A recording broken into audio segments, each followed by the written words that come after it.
Padre Santo, en esta noche, mi Cristo Jesús, nos acercamos a su presencia, Padre maravilloso, para poner este estudio, mi Dios del cielo, en sus manos, Padre, y que sea de grande bendición para cada uno de los que vamos a estar escuchando y participando, Padre celestial.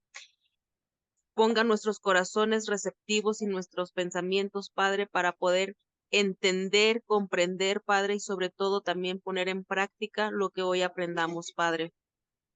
Pongo en sus manos al maestro de esta noche, mi Dios maravilloso. Sígale dando sabiduría, mi Dios, siga llenándolo, Padre, de su presencia, de su Espíritu Santo, y a cada uno de los que estamos aquí, Padre, en el nombre de Cristo Jesús. Amén. Muy bien, pues buenas noches a todos y gracias por acompañarnos esta noche. Espero que nos gocemos un poco, entendiendo un poco la perspectiva de los testigos de Jehová. Yo como título pues le puse también arriba, testigos no de Jehová, ¿no? Porque me parece una cosa pues contradictoria. Pues bien, ¿quiénes son los testigos de Jehová? Y un poco de testimonio para comenzar. Siempre he de recordar cuando recién convertido no sabía la diferencia entre las distintas creencias fuera del romano catolicismo, ya que pues yo nací, crecí y me eduqué en centros romano-católicos. Pero el día que recibí a Cristo fue para mí el más grande descubrimiento en mi vida. Sí, llegar a tener una relación personal con Jesús era lo que me hacía falta, ser un discípulo de Jesús. Pues bien, para mí fue un gran descubrimiento, cambió mi vida, mi perspectiva. Claro, tuve toda la contrariedad de mi familia que me habían dicho que habías convertido en un traidor de la familia, quizás un poco parecido como muchos de ustedes. Pero un día, al salir de mi casa, me encontré con unos jóvenes vendiendo atalayas y sin saber les compré varios ejemplares y los llevé a la iglesia bautista donde me había convertido. Inmediatamente, otro creyente de la iglesia no me dijo, no, eso no. Y le digo, ¿pero por qué? Le pregunté. Y él me dijo, esas revistas pertenecen a un grupo que enseña cosas contrarias a la Biblia. Y así me enteré. Y hay muchas sectas por allí que se dicen llamar cristianas, pero que no lo son. Solo podía dar gracias a Dios, pues, por haberme conducido a Jesucristo y no haberme metido, pues, como a muchos les sucede, en religiones falsas, que el problema es que entre más tú estás dentro de otra religión, sea cual sea, se te es más difícil salir. Gracias a Dios, pues yo lo encontré y para mí fue la respuesta a todas las cosas de mi vida, sobre todo por mi pecado. Los Testigos de Jehová son una organización religiosa con creencias y puntos de vista antitrinitarias y apocalípticas, que vienen de diferentes vertientes tradicionales e históricas del cristianismo. Los Testigos de Jehová son mejor conocidos por su evangelización de puerta a puerta. Por eso yo puse en mi fondo una mano tocando, no la puerta. Y su creencia de que solo 144,000 personas irán al cielo y el resto de la humanidad salva vivirá para siempre en una tierra restaurada y los que no serán aniquilados. Ojo, la palabra aniquilar significa destruidos. No es que ellos no que hay un infierno, que va a vivir la gente en eterna castigo, no, ellos desaparecen. Muchas millones de personas hoy en día han sido presas de las feroces garras de las sectas y doctrinas falsas que niegan las enseñanzas fundamentales de la Biblia. Los cristianos en todas partes deben prepararse cuidadosamente para testificarles efectivamente a los miembros de estas sectas y, de ser posible, refutar sus doctrinas no cristianas con las enseñanzas de la Biblia. Los testigos tienen un compendio de doctrinas cardinales y las actividades engañosas. Así que hay que saber dar defensa del Evangelio. Quizás me atrevo a quererles preguntar a todos ustedes, ¿cuáles serían para ti las doctrinas principales que estarías dispuesto a defender con todo? No sé si alguno de ustedes se atreve a contestar esa pregunta rápidamente. ¿Qué doctrinas fundamentales de la Biblia, de nuestra creencia evangélica, son para ti un ancla? Lo Cualquiera. principal, la divinidad de Cristo y la Trinidad. Ok, la divinidad de Cristo, muy bien. ¿Qué más? ¿Alguna otra enseñanza, una doctrina que para ti es muy importante que sea así? La segunda venida de Cristo. Muy bien. ¿Quién dijo eso? Ángeles. Ángeles. Ah, qué bueno, ¿no? La segunda venida de Cristo es una enseñanza primordial. ¿Alguien más? El arrepentimiento. Muy bien. El arrepentimiento. Te puedo preguntar, eh, ¿qué es el arrepentimiento? Sí, el ¿Qué es? arrepentimiento es cuando una persona verdaderamente, em, perdón, cuando una persona verdaderamente se arrepiente de todo lo que hizo, ¿verdad? Antes de ser nueva criatura. Muy bien, muy bien.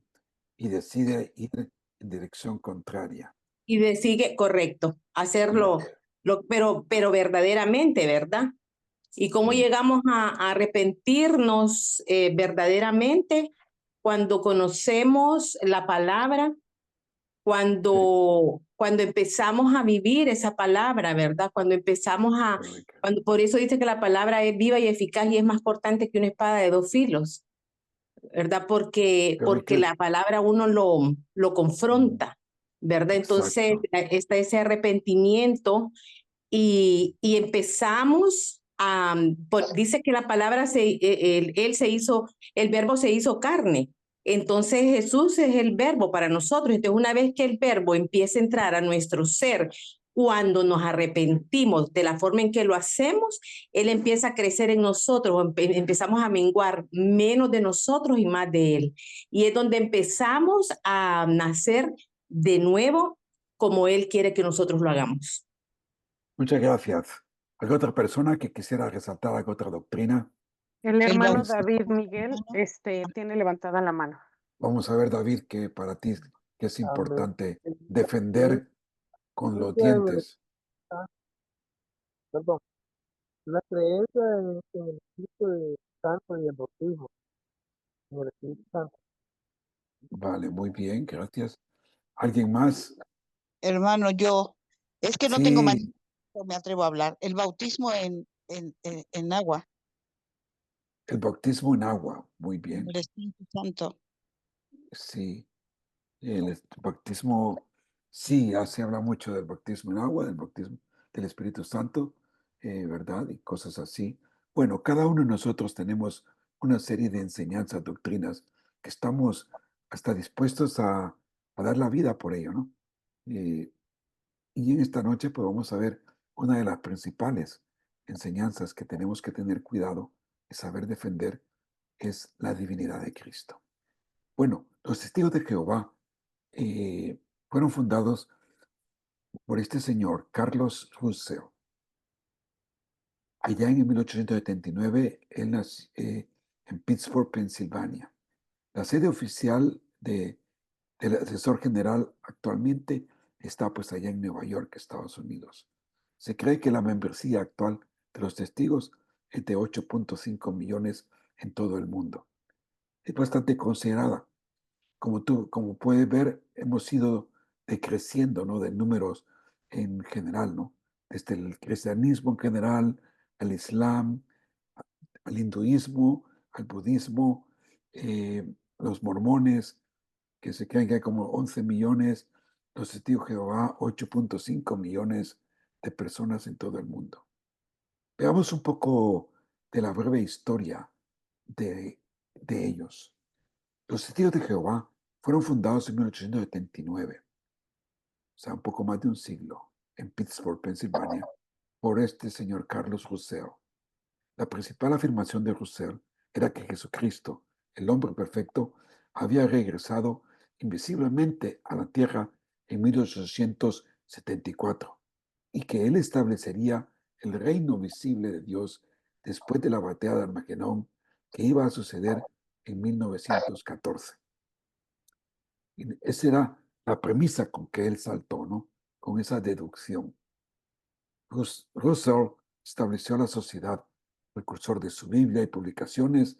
La sociedad vendía libros, revistas y otra literatura para evangelizar de puerta a puerta.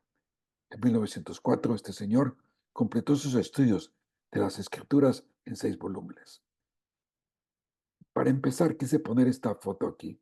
Este es el señor Russell y la tumba. Fíjate qué curioso. Su tumba él la hizo en forma de pirámide con símbolos masónicos, cosa que la sociedad de testigos de Jehová niegan que Russell haya tenido ninguna vinculación con los masónicos o con los Illuminati o con cualquier otra secta pues ocultista. Sin embargo, está tan claro que su tumba muestra una cosa diferente, ¿no? Una cosa que es obvia, clara, de una persona que es parte de los masónicos. Y ellos, pues como todos, tienen la creencia de recibir iluminaciones, de recibir revelaciones, de poder tener una forma de conectar a través de un medium para recibir iluminación o revelación. Pero bueno, Russell creía que la principal responsabilidad de los creyentes, fíjate qué bonito, era estudiar la Biblia y advertir a la mayor cantidad posible de personas sobre el inminente fin de los tiempos. Solo una pequeña cantidad de personas, 144,000, en la historia humana, resucitarían a la vida en el cielo para gobernar con Jesús en el reino eterno. Pero transcurrió el año 1914, que se cumpliera la profecía, y después Russell murió en 1916. Y aquí pues sucedió otro presidente.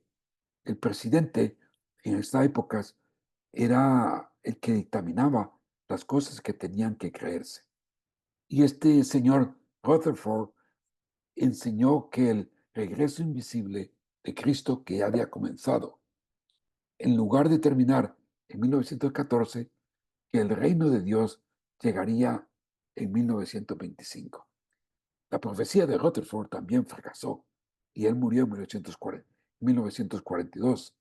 Luego, su sucesor, Nathan Knorr, fue mejor conocido por implementar programas de capacitación de casa en casa y por su trabajo de la traducción del Nuevo Mundo de la Biblia, y restauró el nombre Jehová en el Nuevo Testamento. Este señor Knorr, que vivió del 5 al 77, fue el tercer presidente de la Sociedad de los Testigos de Jehová, después de una tercera publicación fallida por Knorr sobre el regreso de Cristo en 1975. O sea, Russell 1914, Rutherford 1925 y Knorr 1975. Él murió en el 77, pero para entonces una restauración administrativa de la organización permitió a los líderes restar importancia a la fijación de fechas e inventar explicaciones para el fracaso de profecías anteriores. De la misma manera, a los testigos de Jehová siempre se les ha desalentado a no cuestionar las enseñanzas de sus líderes, porque lo que los líderes enseñan, pues eso tiene que ser tal como es. Una especie como el Papa o los concilios, que ellos obedecen lo que ellos dicen. Un poco más de trasfondo de Russell tiene que ver con la doctrina arriana. No sé cuántos de ustedes conocen de esta doctrina, pero era muy conocida y había mucho debate ya para entonces del año 300 después de Cristo. Arriano surgió en contra de lo que se venía pues predicando de la deidad de Cristo, y logró mucho auge y muchos seguidores, a punto que él estuvo pues como en la élite. En aquella época, Alejandría, allá por Egipto, era el lugar principal de donde se tramitaba todas las cosas teológicas. Bueno, el arrianismo es una doctrina cristológica de carácter unitaria atribuida al presbítero y teólogo de origen alejandrino, Arriano.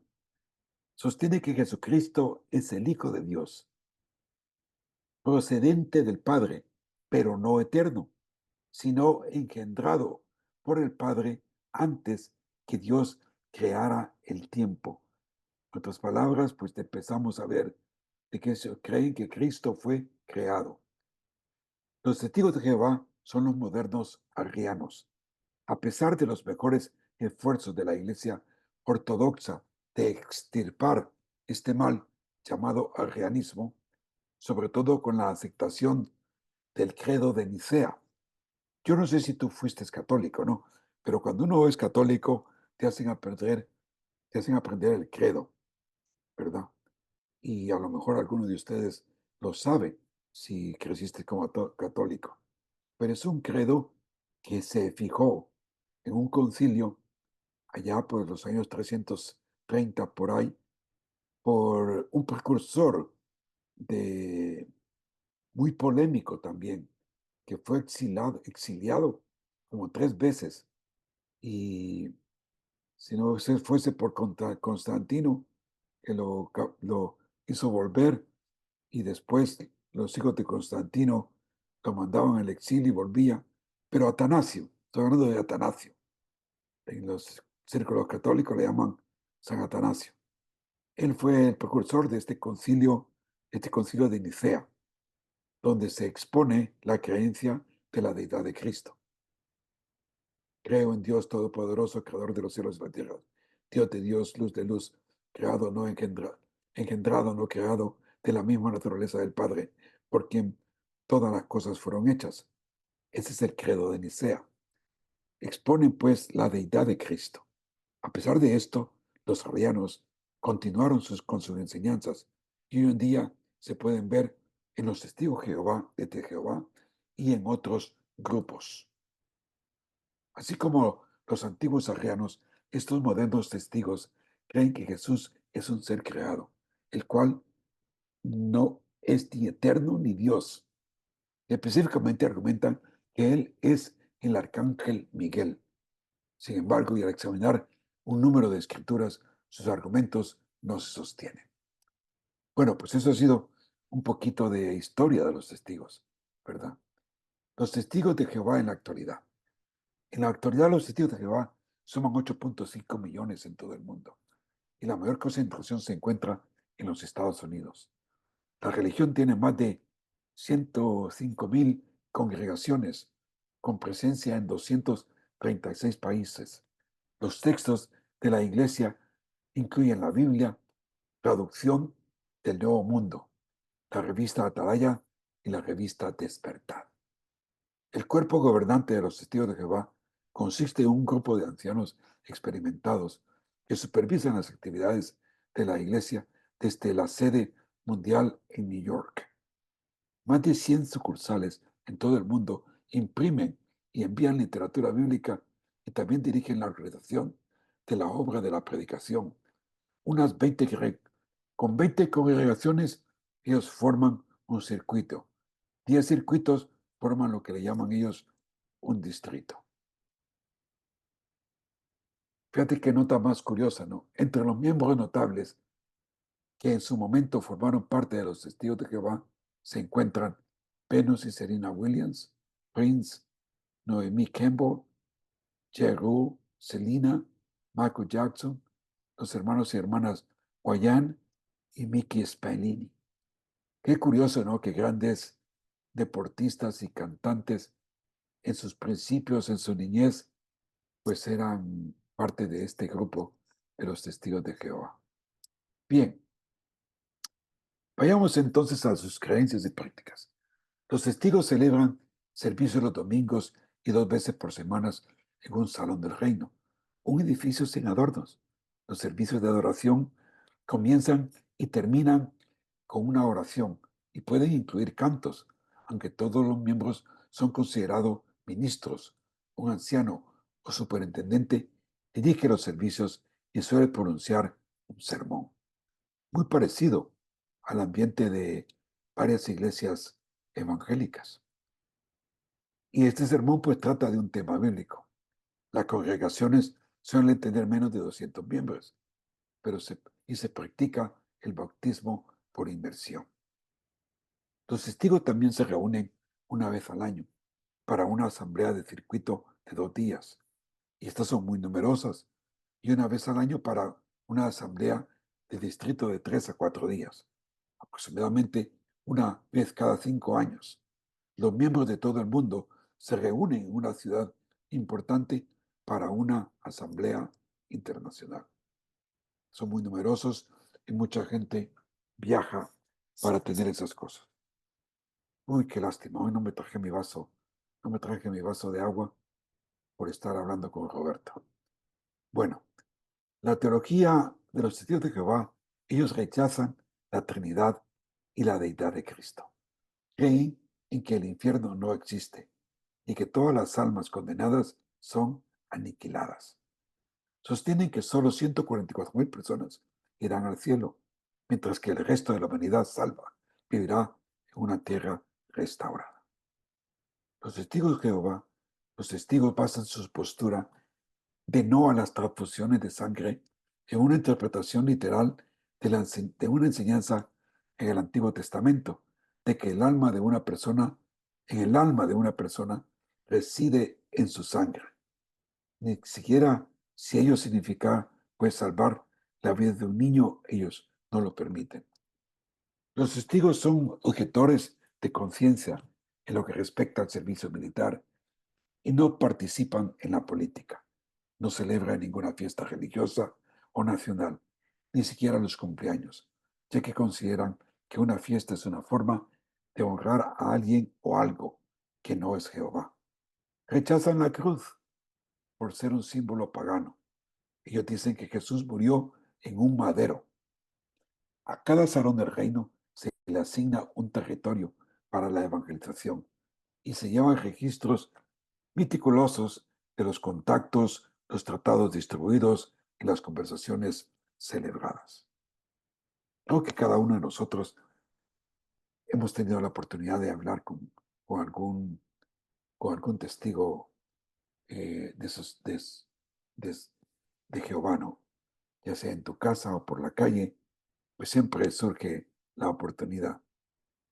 Yo he llegado a la conclusión que así es, cuando están así en grupo hablando tú con ellos, es perder el tiempo, de verdad, porque vas a hablar y argumentar, y al final nunca se llega a ningún lado.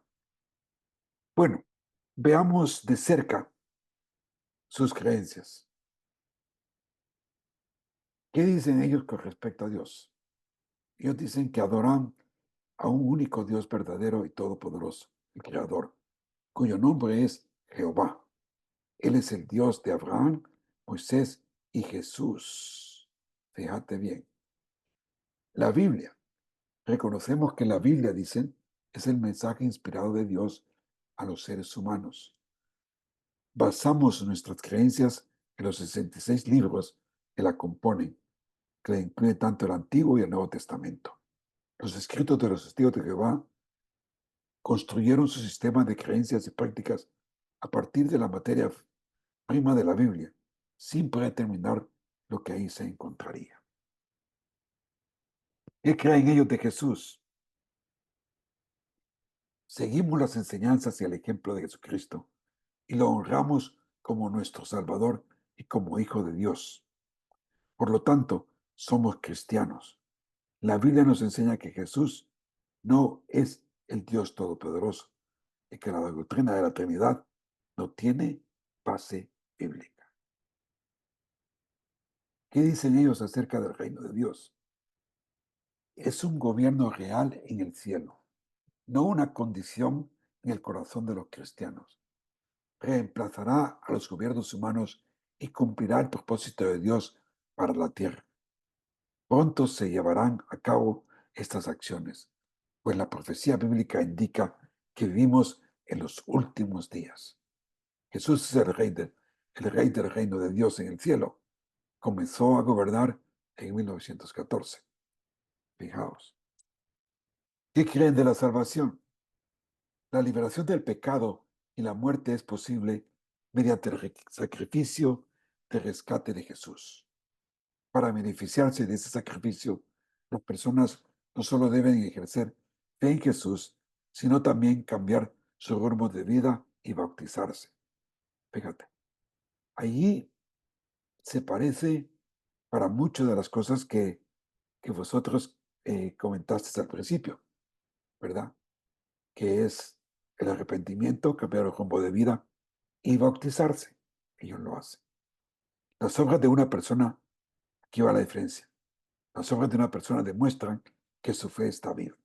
Sin embargo, la salvación no se puede ganar, sino que viene mediante la bondad inmerecida de Dios. El cielo, Jehová Dios, Jesucristo y los ángeles fieles residen en el ámbito espiritual. Un número relativamente pequeño de personas, 144,000, resucitarán para vivir en el cielo y gobernar con Jesús en el reino. La tierra. Dios creó la tierra para que fuera el hogar eterno de la humanidad. Dios bendecirá a las personas obedientes con salud perfecta y vida eterna en un paraíso terrestre. Por eso es que si tú has tenido en tus manos ejemplares de las revistas Atalaya o Despertar, siempre vas a ver dibujos y en un mundo diferente de lo que la Biblia habla de lo que es el milenio. Porque para ellos es muy importante creer que Dios va a establecer ese reino aquí en la tierra. ¿Qué atrae a la gente hacia los testigos de Jehová? La mayoría es atraída a los testigos de Jehová porque pretenden tener respuestas con autoridad para muchos de los problemas de la Biblia, de la vida. En una sociedad desgarrada por valores relativos e inseguros personales, cualquier grupo llega a ser atractivo cuando declaran ofrecer dirección divina, proclaman tener solicitudes genuinas a los problemas de la vida, subrayan los valores morales y familiares.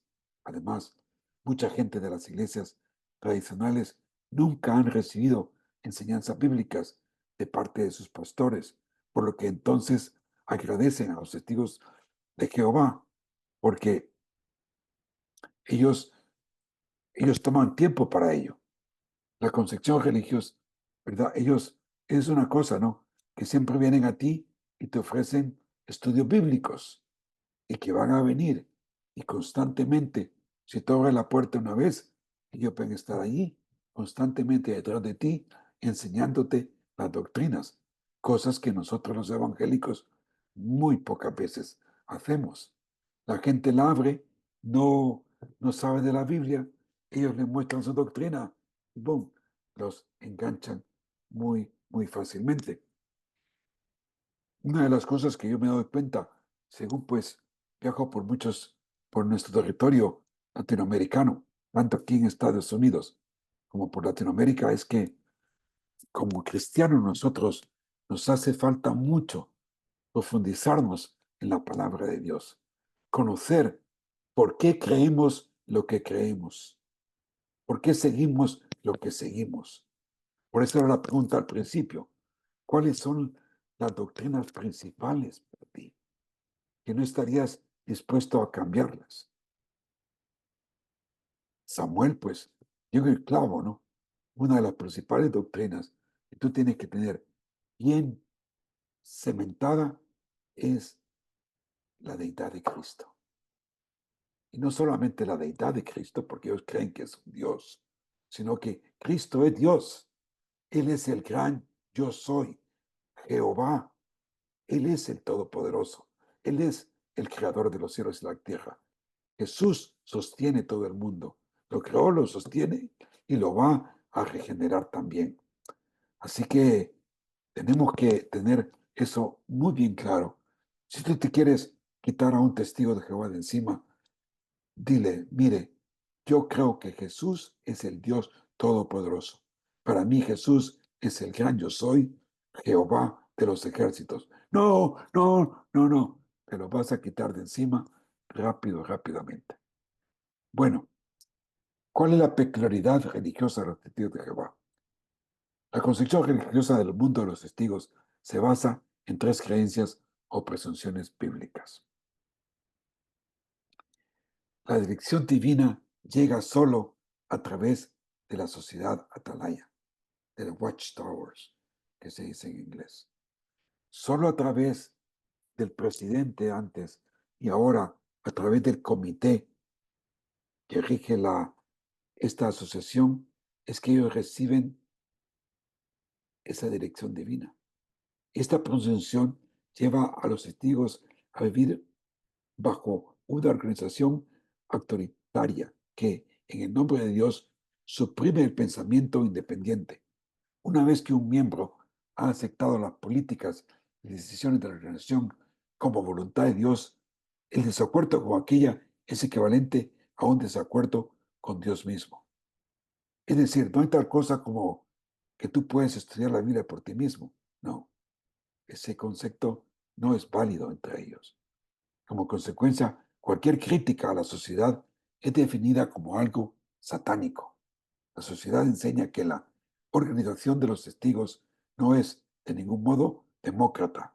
Su gobierno u organización es estrictamente teócrata, o sea, que es gobernada solo por Dios. Y esto quiere decir a través de su gobierno que tienen ellos.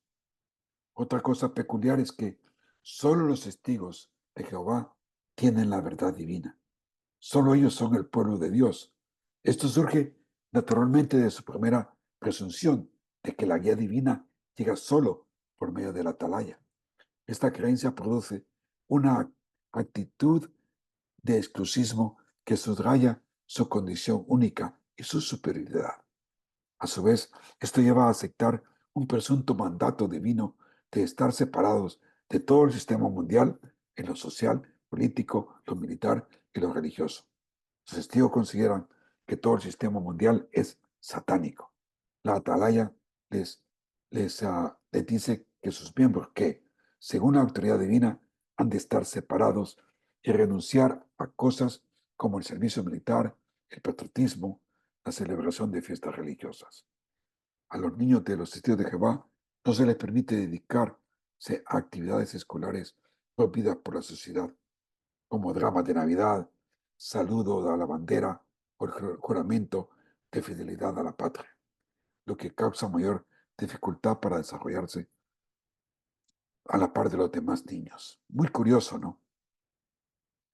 Otra cosa peculiar de ellos, en tercer lugar, es que los testigos de Jehová se les enseña que el cristianismo ortodoxo, protestante y católico es falso, que es controlado por Satanás. Debido a esta creencia, los testigos evitan a todos los demás cristianos y rechazan completamente su idea de fe cristiana. Bastante curioso, ¿no? ¿Pretenden ellos ser la única organización sobre la tierra por medio de la cual Dios actúa? Sí, así lo entienden. Dios solo obra a través de ella. Solo ella tiene autoridad para hablar en nombre de Dios. Ellos dicen, no pertenecemos a ninguna organización terrenal. Nos adherimos solo a la organización celestial. Todos los santos que viven ahora o que han vivido en este tiempo pertenecen a nuestra organización eclesiástica y no hay otra reconocida por el Señor. Eso mismo lo enseña el romano-catolicismo, cosa que vamos a ver la próxima semana. Pero bien, ¿qué creen los testigos de Jehová del cristianismo? ¿Qué dicen ellos de nosotros? Los testigos creen que el cristianismo es una religión apóstata que ha enseñado doctrinas falsas y engañado a la gente durante 1800 años. Los testigos cristianos de Jehová son los únicos que han identificado quién es la Gran Babilonia, el imperio mundial de la falsa religión. El principal componente y el vocero de ese imperio religioso mundial es el cristianismo. La senda del cristianismo es el camino a la muerte. El sistema imperial angloamericano, que es básicamente la cristiandad, ha sido hecho su principal vocero por parte de Satanás. Qué tremendo, ¿no? Bueno, hablemos un poco de Dios y la Trinidad. Los testigos de Jehová creen que el Dios del cristianismo es una réplica falsificada y satánica del único verdadero Dios, Jehová. Creen que Dios es una sola persona y no un solo ser en quien están unidas tres personas, como los cristianos ven a Dios. Pero la Biblia dice, hay un solo Dios verdadero, porque hay un solo Dios y un solo mediador entre Dios y los hombres. ¿Qué más dicen? Con respecto al Padre, el Padre es Dios. Para nosotros solo hay un Dios, el Padre, es lo que ellos dicen. Jesucristo, Dios Hijo, al decir que era hijo de Dios, él se hacía igual a Dios. Tomás le respondió y le dijo, Señor mío y Dios mío, ¿verdad? El Espíritu Santo es una persona y es eterno y por lo tanto también es Dios. El Espíritu Santo es una persona, pero cuando venga el Espíritu de verdad, Él os guiará a toda verdad, porque no hablará por su propia cuenta, sino que hablará todo lo que hiere y os hará saber las cosas que habrían de venir. El Espíritu Santo es eterno. Cuanto más la sangre de Cristo, el cual, mediante el Espíritu eterno, se ofreció a sí mismo, sin mancha, a Dios, limpiará nuestras conciencias de obras muertas para que sirvas al Dios vivo. Durante 1900 años, la Iglesia cristiana, a través de la historia, ha encontrado en la Biblia la doctrina de la Trinidad, tal como la hemos definido anteriormente. Esto puede ser visto para cualquier que lea los antiguos padres de la Iglesia y estudie las declaraciones de doctrinas a lo largo de la historia. Tratemos de contestar las siguientes preguntas sin llegar a la conclusión de que la Biblia realmente enseña la doctrina de la Trinidad. Fijaos, ¿quién levantó a Jesús de los muertos? El Padre. Tienes todas esas citas. También el Hijo, esas citas. El Espíritu Santo, todas esas citas. O Dios mismo, todas esas citas. Todas se intercalan, todas dan a entender que Jesús resucitó, que el Padre lo resucitó, que Él mismo se resucitó, que el Espíritu Santo lo resucitó, y dice también Dios lo resucitó. Intercambiablemente, dando a entender que es una misma persona. ¿Quién creó el mundo? ¿El Padre? ¿El Hijo? ¿El Espíritu Santo? ¿O Dios? Todos muestran que cada uno de ellos crearon el mundo. ¿Quién salva al hombre? ¿Quién lo regenera? La Biblia nos dice que es el Padre, nos dice que es el Hijo, nos dice que es el Espíritu Santo, que es Dios. Todos dicen lo mismo, que ellos, en una misma forma, pues salvan a nosotros. ¿Quién nos justifica? El Padre, el Hijo, el Espíritu, Dios, lo mismo. ¿Quién santifica al hombre? Encontramos esa misma correlación, Padre, Hijo y Espíritu Santo. Aunque los testigos de Jehová exaltan la razón humana contra la doctrina de la Trinidad, diciendo que es irrazonable, la gente que somete sus mentes a la palabra de Dios debe llegar a la conclusión de que de lo irracional es no creerlo. De verdad. Lo irracional es no creerlo. ¿Qué creen específicamente los testigos de Jesús? Bueno, los testigos enseñan que Jesús fue la primera creación de Dios, el arcángel Miguel. Creen que tuvo un principio y que fue realmente una criatura de Dios. Al creer así, rechazan la enseñanza bíblica sobre Jesús. Pero la Biblia enseña que, aunque Jesús es plenamente hombre, también es plenamente Dios. Ahí están todos esos versículos. Finalmente, dado que los testigos enseñan que después de la muerte de Jesús, Él fue creado nuevamente como una criatura espiritual, un ángel, es imposible que Él pueda volver visiblemente a la tierra en forma física. Por lo tanto, enseñan que Miguel volvió en forma invisible en 1914.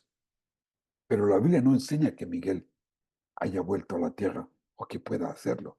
Más bien, la Biblia revela que un día Jesús volverá por medio de un evento cataclísmico y todo el mundo lo reconocerá, lo verá. Aquí se me viene a la mente aquel pasaje del libro de los Hechos que dice cuando se le aparecen a los ángeles y están los discípulos reunidos y Jesús está ascendiendo al cielo físicamente y le dice estos dos ángeles, así como habéis visto subir a Cristo al cielo, de esa misma manera descenderá. La Biblia dice que Cristo volverá visiblemente, no invisible. Físicamente, no espiritualmente, delante de todo el mundo. Porque según Zacarías, dice que cuando Jesús vuelve, Él pone pie en el monte de los olivos. Y el pie es parte físico.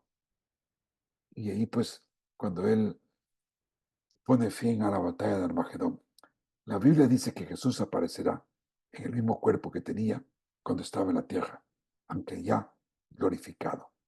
Y ahí tenéis todas esas citas bíblicas. ¿Qué creen de la salvación?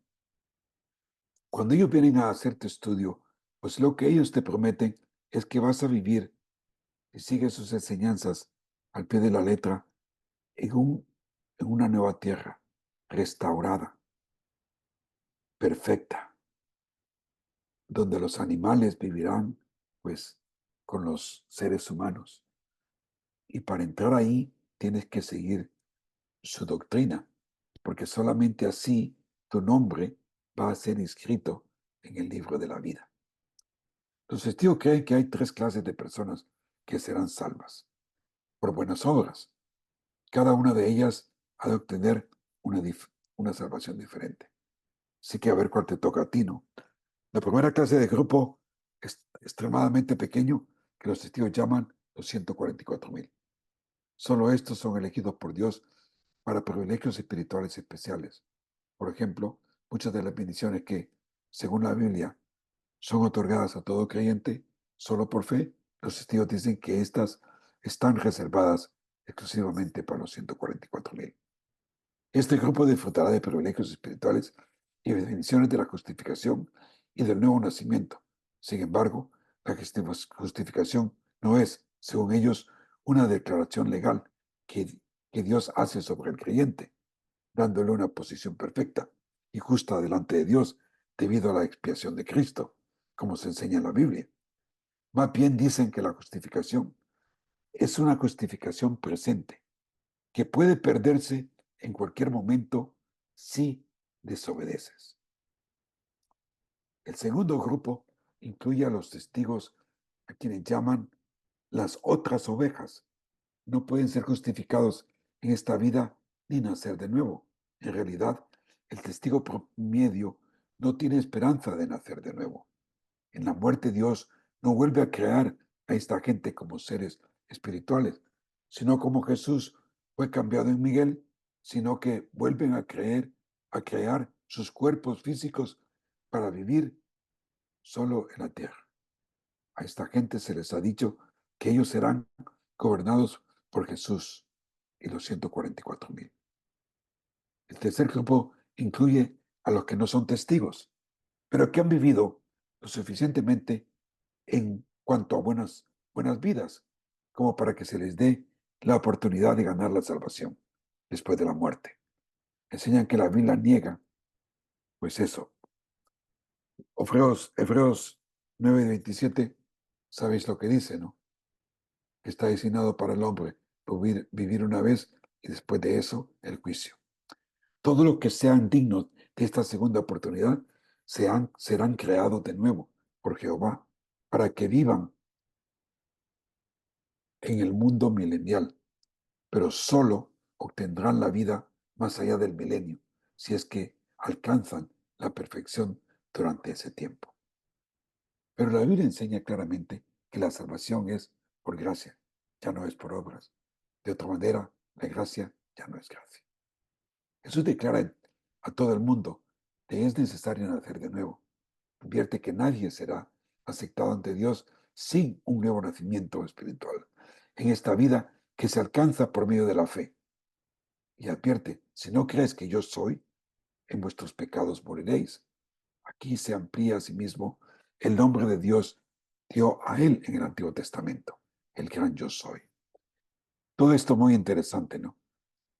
Antes de ir terminando, quiero llegar a un punto que me gusta mucho, que lo quiero tratar con ustedes. Todos estos datos los tienen juntos, pero lo que quiero tratar es esto. Ejemplo de la mala traducción. Los testigos traducen de acuerdo con sus creencias, siempre buscan asegurarse que ningún versículo apunte a la deidad de Cristo y a la salvación de gracia por medio de la fe. Por ejemplo, fijaos muy bien, Juan 1, 1 y 2. Ellos traducen así, a ver si puedes ver la diferencia.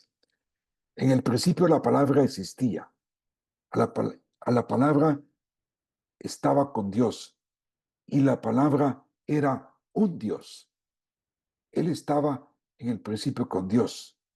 Esta es de la Biblia, traducción Nuevo Mundo. Nuestras Biblias dicen así: en el principio existía el Verbo, y el Verbo estaba con Dios, y el Verbo era Dios. Ellos dicen que el Verbo o la palabra, dicen, era un Dios. Esto es, yo estudio de la Biblia de las Américas, porque me parece que es la traducción bíblica más fidedigna al griego y al hebreo. La palabra, fíjate esta otra traducción que ellos hacen. La palabra llegó a ser carnes, y vivió entre nosotros. Y vimos su gloria, una gloria como la que le corresponde a un hijo unigénito de parte de su Padre. Y estaba lleno de favor divino y de verdad. Esa es la traducción de ellos. Nuestra traducción dice, y el Verbo se hizo carne y habitó entre nosotros. Y vimos su gloria, gloria como del unigénito del Padre, lleno de gracia y de verdad. ¿Puede ver la gran diferencia? Que ellos dicen una gloria como la que le corresponde a un hijo unigénito de parte de Dios.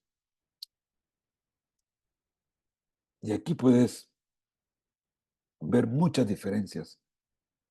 En Juan 14 ellos dicen, ¿no crees que yo estoy en unión con el Padre? O sea, no es que sea una cosa sola, sino que se han unido para un propósito igual. Y que el Padre está en unión conmigo. Las cosas que yo les digo no son ideas mías, sino que el Padre, que se mantiene en unión conmigo, está haciendo sus obras. Creedme, cuando les digo que yo estoy en unión con el Padre y el Padre está en unión conmigo. Y si no, crean por las obras. Fíjate qué diferencia. Nuestra traducción dice, ¿no crees que yo estoy en el Padre y el Padre en mí? Las palabras que yo os digo no las hablo por mi propia cuenta, sino que el Padre que mora en mí, Él es el que las hace. Creedme, yo estoy en el Padre. No dice, yo estoy en unión con el Padre, no. Yo estoy usando el verbo ser de una misma cosa. Y asimismo, podemos ver pues otros importantes versículos. Uno de los versículos que nosotros usamos para demostrar que Cristo es Dios, ellos lo han traversado de esta manera, que es Tito 2:13. Dice, mientras esperamos la feliz esperanza y la gloriosa manifestación del gran Dios y de nuestro Salvador Jesucristo. Aguardando la esperanza bienaventurada, decimos nosotros, y la manifestación de la gloria de nuestro gran Dios y Salvador. Ellos dicen manifestación del gran Dios le añaden esa y de nuestro Salvador Jesucristo. Lo cambian. Ellos dicen, además, Él existe antes de todo lo demás y por medio de Él se hizo que existiera todo lo demás. Te dice, nosotros decimos, y Él es antes de todas las cosas. Y en Él todas las cosas permanecen. Muy diferente. Y así sigo adelante con varios versículos que les puedo compartir, ¿no? Alguna cosa peculiar de Mateo 25. Comparar la traducción de Mateo 25 de los testigos de Jehová. En la versión Reina Valera leemos, e irán estos al castigo eterno y los justos a la vida eterna. Los testigos ponen separación. En vez de castigo, dice, para negar la enseñanza bíblica del castigo eterno y reemplazan por la aniquilación de las manos. En vez de castigo, ellos ponen aniquilación, o sea, destrucción total. Y así por el estilo. La palabra colasín, que se refiere a castigo y no como separación o aniquilación, según pretenden los testigos de Jehová. Y aquí hay varias traducciones de esta manera, ¿no? Que les quedan a ustedes para que las estudien. Pero distorsionar la palabra ya es algo bastante serio.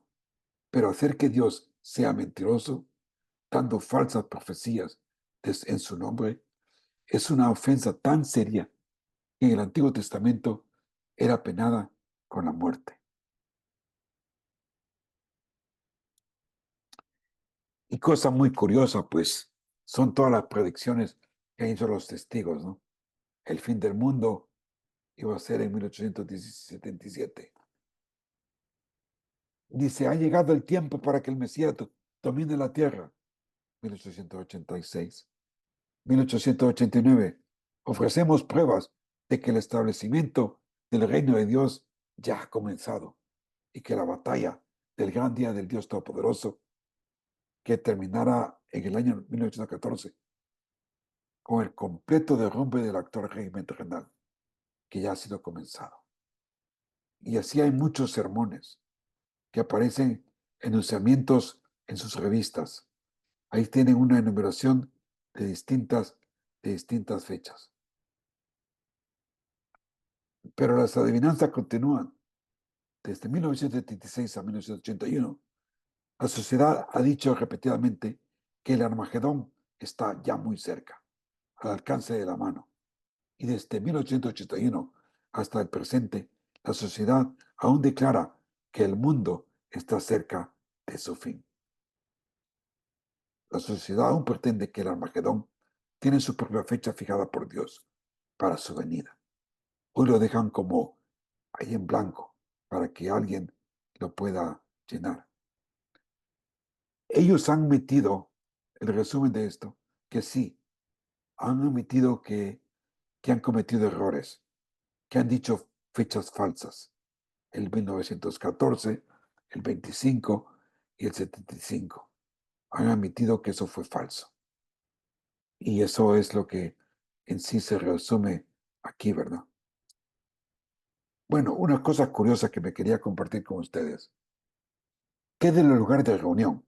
Un salón del reino es un lugar de culto utilizado por los testigos de Jehová. El término fue sugerido. Fíjate qué curioso esto. Por primera vez en 1935. Rutherford, entonces preferente, dijo para referirse a un edificio en Hawái. El razonamiento de Rutherford fue que estos edificios se utilizan para predicar las buenas nuevas del reino. Los testigos de Jehová utilizan los salones del reino para la mayor parte de su culto y la instrucción bíblica. Y se apoyan en la Biblia. El término griego, que a veces se traduce a iglesia, se refiere a un grupo de adoradores, no al edificio en el que se reúnen. Por ejemplo, cuando cuando el apóstol Pablo escribió a los cristianos de Roma, envió saludos a un matrimonio y añadió, saludad a la iglesia que se reúne en su casa. O sea, lo que él está diciendo es que la palabra iglesia tiene que ver con las personas, con los creyentes. Y nosotros estaríamos totalmente de acuerdo. El edificio es el edificio, pero nosotros por costumbre le llamamos iglesia. Y es por eso que ellos le llaman al edificio, le llaman salón del reino. Además, porque ellos, según ellos, ya viven en el milenio, ya viven en el reino milenial. Así que todo salón del reino tiene un auditorio donde se llevan a cabo programas de estudio bíblico y conferencias. En la mayoría de auditorios, un escenario sirve como plataforma de enseñanza para conducir las reuniones. Se proporcionan asientos para entre 100 a 300 personas. Una de las cosas que quiero sacar a relucir de los testigos de Jehová es que sus templos no tienen ninguna imagen de nada. No hay cruces. Todo es llano. Y en muchos lugares del mundo, por ejemplo aquí en Estados Unidos, los salones del reino no tienen ventana.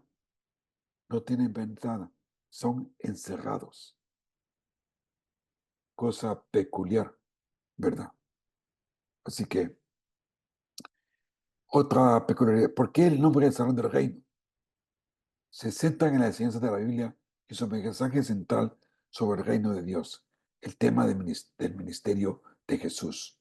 Por eso el nombre Salón del Reino, que se acuñó a la declaración, describe apropiadamente el propósito de estos edificios: promover la adoración verdadera y servir como centro para la predicación de las buenas nuevas del reino, para empezar a vivir dentro del reino. Por lo tanto, los salones del reino se utilizan para actividades, no se utilizan para actividades sociales y comerciales. La construcción, los costos operativos, el mantenimiento son donaciones de ellos mismos voluntarias.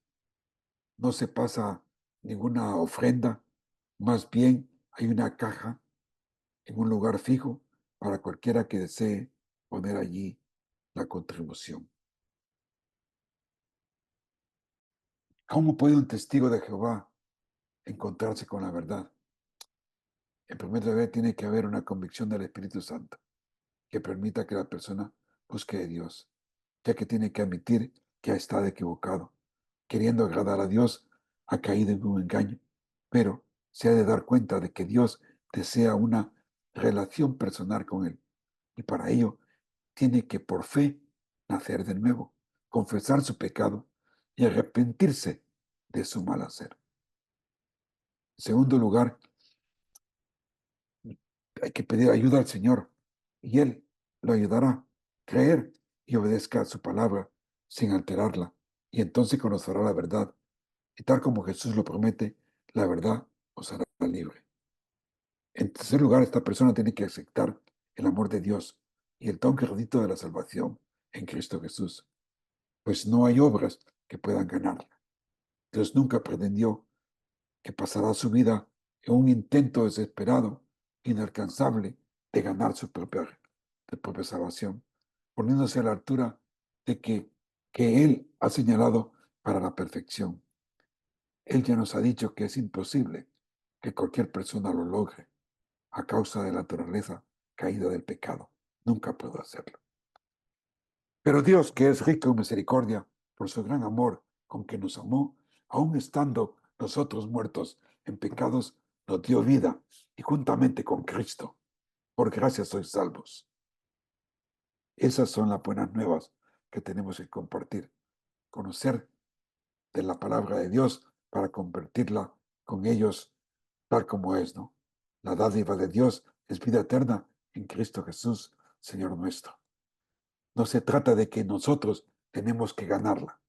Cristo nos la da. Así que hay que compartir palabra de Dios con ellos para permitirle a Dios en su misericordia que puedan llegar a conocer a Jesucristo.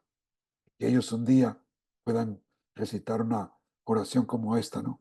Amado Dios, he estado confundido, pero deseo conocerte y servirte tal como realmente eres. Confieso que soy pecador e incapaz de méritos en tus ojos. Creo en las palabras de Jesús.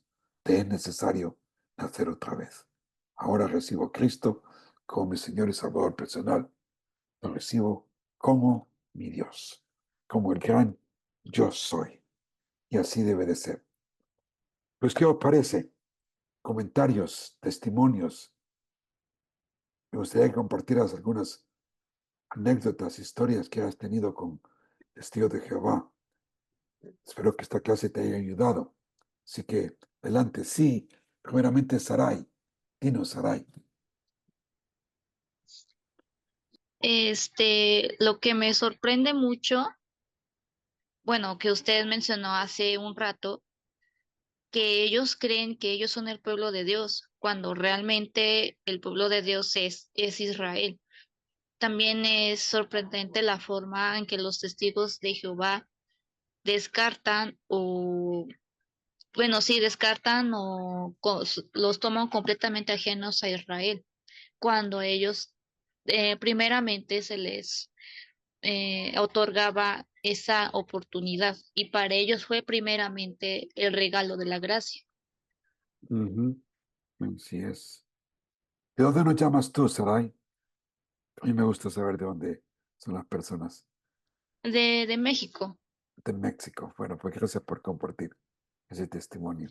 Gracias. Ángeles, cuéntanos. Bueno, hermano, yo nada más quería comentar. Sí es muy cierto todo lo que usted mencionó.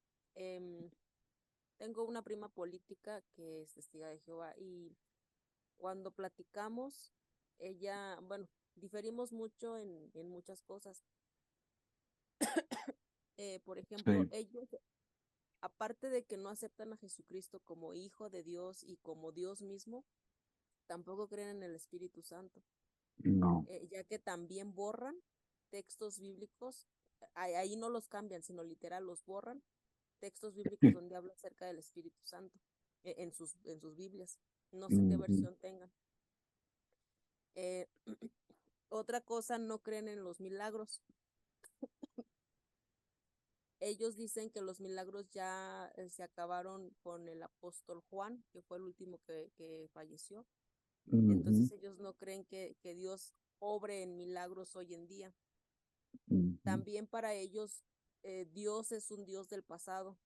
Por lo mismo de que no creen en los milagros, eh, dicen que lo que Dios hizo en el pasado, o sea, ya no lo puede hacer en el presente. Sí, Este, no sé. Fíjate, no, nosotros a la luz de...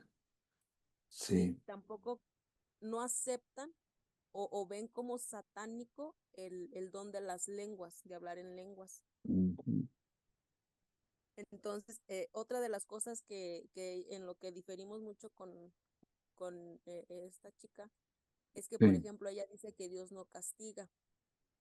Mm, Em, Digo, no sé mucho, pero lo poquito que yo puedo entender, creo que Dios sí castiga. ujú, sí, Este, y ellos dicen que no, que Dios no puede castigar, que aparte de lo que usted ya mencionaba del cielo y el infierno, o más bien el infierno, que para ellos no existe, no lo aceptan. no lo aceptan, no. Entonces, así también no aceptan que Dios castiga.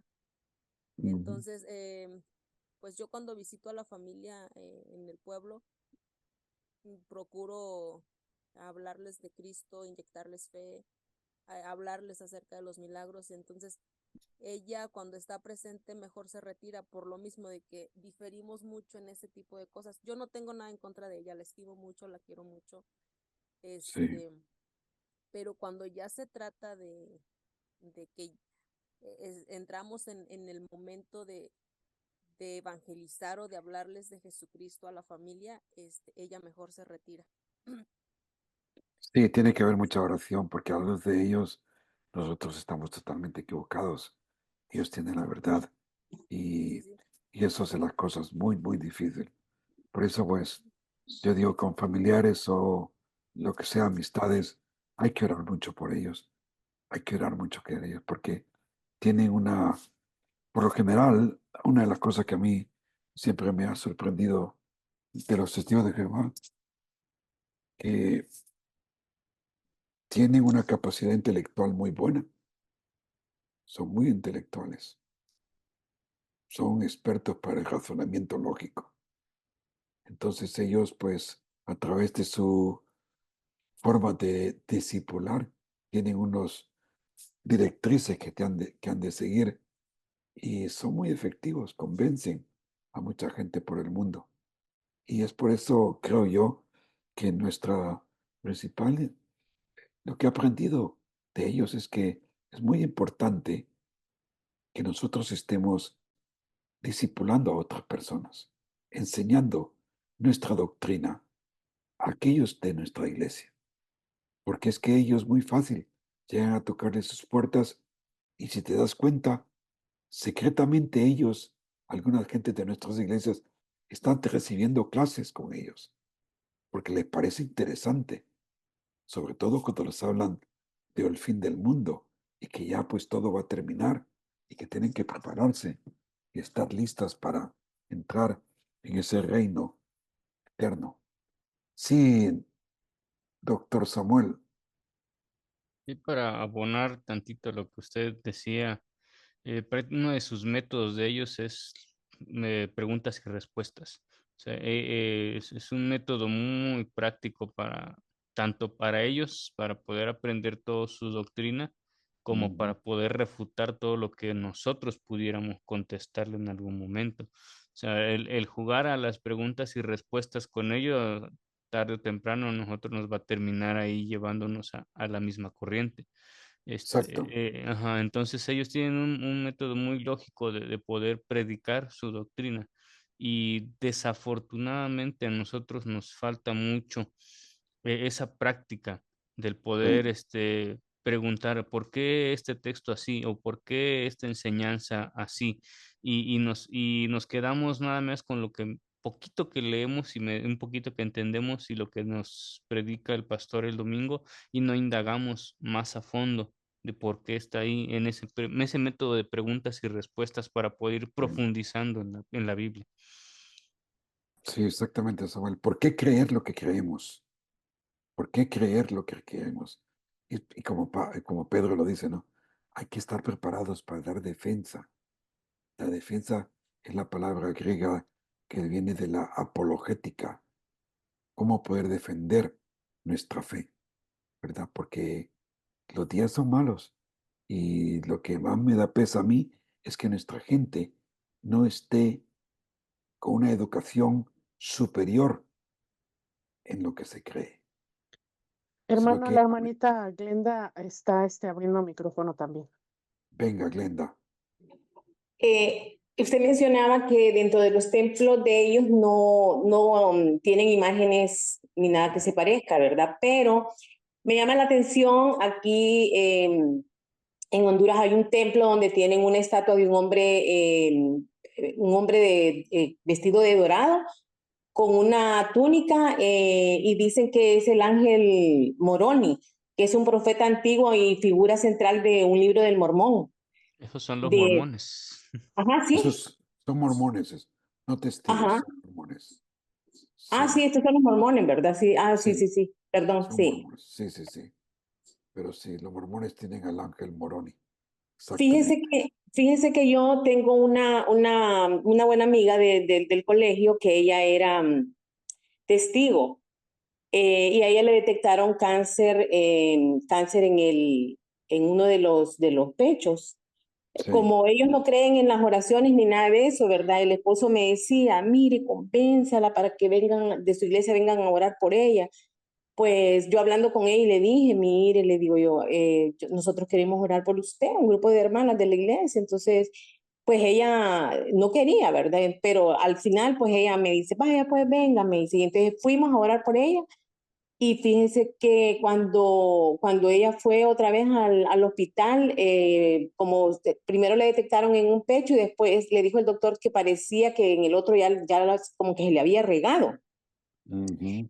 Y después ella salió limpia. Entonces ella, después de que pasó eso, ella empezó a hablarme y a preguntarme cosas. Entonces yo empecé a explicarle, ¿verdad?, lo que era nuestra religión, o sea, en qué consistía nuestra doctrina.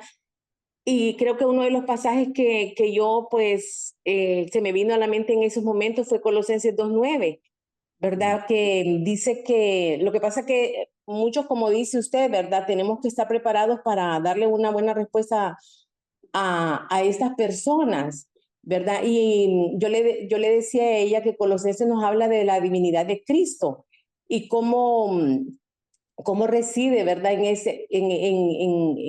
Cómo reside en su cuerpo. Este es un tema, ¿verdad? Que usted sabe que ha sido bien debatido y discutido durante siglos en las iglesias. Entonces yo la llevaba al contexto histórico de este pasaje, que es una epístola de los Colosenses que fue escrita por Pablo, ¿verdad? Entonces yo le decía que él escribió eso mientras él estaba encarcelado en Roma. Y la iglesia de Colosas en ese momento tenía bastantes influencias diversas, filosofías y enseñanzas erróneas, ¿verdad? Lo que llevaba a la confusión y a la desunión de la comunidad cristiana en ese momento. Pablo escribió esta carta para afirmar la supremacía de Cristo como Dios y para corregir las falsedades que habían penetrado en la iglesia, ¿verdad? Correcto. Entonces, este es el pasaje de Colosenses 2:9 que dice, porque en él habita corporalmente toda la plenitud de la divinidad. ¿Verdad? ¿De quién es Él en nosotros? Porque a ellos, los testigos, el Mesías de ellos es, no sé, tienen otro, ellos tienen no es Jesús, no es Jesús. Entonces, cuando yo le expliqué todo eso a ella y empecé explicándole y la llevamos a estudios, ¿verdad? Porque es lo que usted dice, no, tenemos que saber bien el contexto histórico de la palabra para nosotros poder ir entendiendo. Entonces, para hacerle corto el resumen, ella ahora va a la iglesia y está en discipulado con nosotros. Muy bien, Dejó, excelente. Hay tanto que tratar dejó esa religión. y tienes razón, para estudiar pues la cristología, Colosenses es un buen libro, porque la preeminencia de Jesús en todo. Así Pues es. sí, bueno, no le quiero dar paso a Roberto Méndez, pero no sé si alguna otra persona tenga algo que decir. Si no, No, parece que no hay manos levantadas y no hay entonces micrófonos abiertos. solo nos queda Roberto Méndez. Adelante, Roberto. Amén, gracias, sí. Sí, no, con respecto a las transfusiones de sangre, hay un versículo que es 1 Juan, capítulo 3 y versículo 16. En la Reina Valera dice, en esto hemos conocido el amor, en que Él puso su vida por nosotros. ¿Quién? Jesús. También nosotros debemos de poner nuestra vida por los hermanos. Entonces, bueno, ahí la vida, la sangre sabemos que es vida. Entonces, si Jesús dio la vida por nosotros y derramó su sangre por todos nosotros, ¿por qué nosotros no vamos a derramar nuestra sangre por otros o dar la sangre de nosotros por otros, ¿verdad? Ahora, en la Biblia de ellos, en la traducción del Nuevo Mundo, dice, 1 Juan 3:16 dice, ellos le ponen así, en esto hemos venido a conocer el amor, porque aquel entregó no dice su vida, sino dice su alma, le ponen alma por nosotros, y nosotros estamos obligados a entregar nuestras almas por nuestros hermanos, pero entendemos bien que Jesús lo que dio fue su vida por nosotros, ¿verdad? Esa es una. Después, con lo otro, con el Espíritu Santo, respecto al Espíritu Santo, ellos en la Biblia que ellos tienen, que ellos ponen esa traducción, ellos Espíritu Santo lo ponen con minúscula en todo lado. O sea, no lo toman como una persona, pero es que no lo ponen en mayúscula. Pero dicen que es una fuerza inerte, algo así. Es lo que yo he hablado con unos testigos de Jehová y bueno, dicen que es una fuerza inerte. Pero yo les he dicho que bueno, digamos, aquí en Santiago 4:5 dice, ¿o pensáis que la Escritura dice en vano? El Espíritu que Él ha hecho morar en nosotros nos anhela celosamente. Entonces, como una fuerza nos va a anhelar celosamente, ¿sabes? Existe un celo. O sea, una fuerza, ¿cómo va a tener celo? Sí, sí, el espíritu no es una fuerza inerte, ¿no? Es una fuerza, para ellos es una fuerza, pero activa. Es una fuerza activa, en movimiento, Amén. ¿verdad? Pero eso. Y Y después de Juan 14:26 también dice, bueno, en la versión de ellos dice, bueno, en la de nosotros dice, más el Consolador, el Espíritu Santo, a quien el Padre enviará en mi nombre, dice, Él os enseñará todas las cosas y os recordará todo lo que os he dicho. O sea, una fuerza inerte, ¿cómo nos va a enseñar? ¿Cómo nos va a recordar? ¿Verdad? En la Sí, traducción de ellos le ponen más el ayudante ponen, algo que le meten, el Espíritu Santo, que el Padre enviará en mi nombre, ese les enseñará todas las cosas y les hará recordar todas las cosas que les he dicho, lo ponen como ayudante, ¿verdad? Como ayudante, como sí. misceláneo, ¿no? Como, Otra cosa que no es Dios. Yes. Correctamente, sí. No, y hay que también entender, ¿no? Que para ellos, lo que comentabas al principio, ¿no? De la transfusión de sangre, el permitir eso es como decir, tú pierdes la vida eterna, pierdes todo derecho de, a vivir, o sea que estás destinado al infierno, a la aniquilación, como así como los romanos católicos creen, pues que una persona se suicida, pues pierde todos los derechos del reino también y va directamente al infierno, ¿no? Así que son creencias muy fuertes dentro de ellos. Una de las cosas que he aprendido al hablar con otras personas religiosas es no discutir, eh, no enojarse con ellos, no. Ahí nunca se llega a ningún lado. Yo creo que con amor, con comprensión, con respeto y orando mucho para que Dios pueda obrar con la luz del Evangelio a la hora de hablar con ellos. Que por lo general, pues ya te digo, entre más tiempo la persona esté dentro de una religión, se hace mucho más difícil que salga de ella, ¿no? Yo me pongo tan feliz cuando escucho testimonios de personas que han estado metidos en sectas por 10, 15, 20 años, porque es casi imposible. Solo Dios en su misericordia, que ya pues lo tiene de antemano, que una persona puede llegar a conocer y reconocer de que solo en Cristo está la vida eterna. Y por eso tenemos que nosotros estar tan agradecidos, hermanos, de que un día conocimos a Jesús y postrarnos ante Él todos los días y darle gracias por la salvación que Él nos ofrece. No por nada que nosotros hayamos hecho ni que podamos hacer, sino que solamente es por ese mérito precioso de la cruz. Y en la cruz, pues, encontramos ese punto de reunión, muertos en Cristo, resucitados a una nueva vida. Muy bien. ¿Algo más, Roberto, que tenía que decir?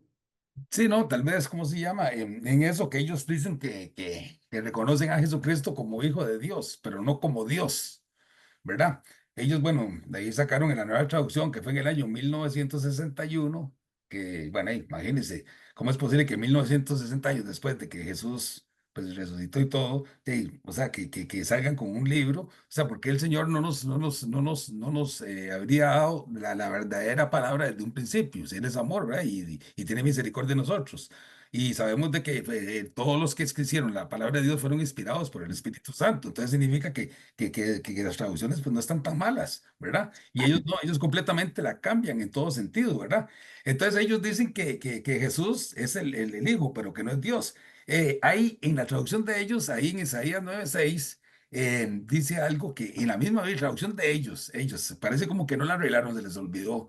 Dice en Isaías 9:6, dice, porque un niño nos ha nacido, un hijo se nos ha dado y el regir principesco vendrá a estar sobre su hombro, y por nombre se le llamará maravilloso, consejero, Dios poderoso, Padre eterno, príncipe de paz. Ahí dice Dios poderoso, o sea, se está determinando que Dios poderoso, o sea, se está tomando como un Dios el que van a ser.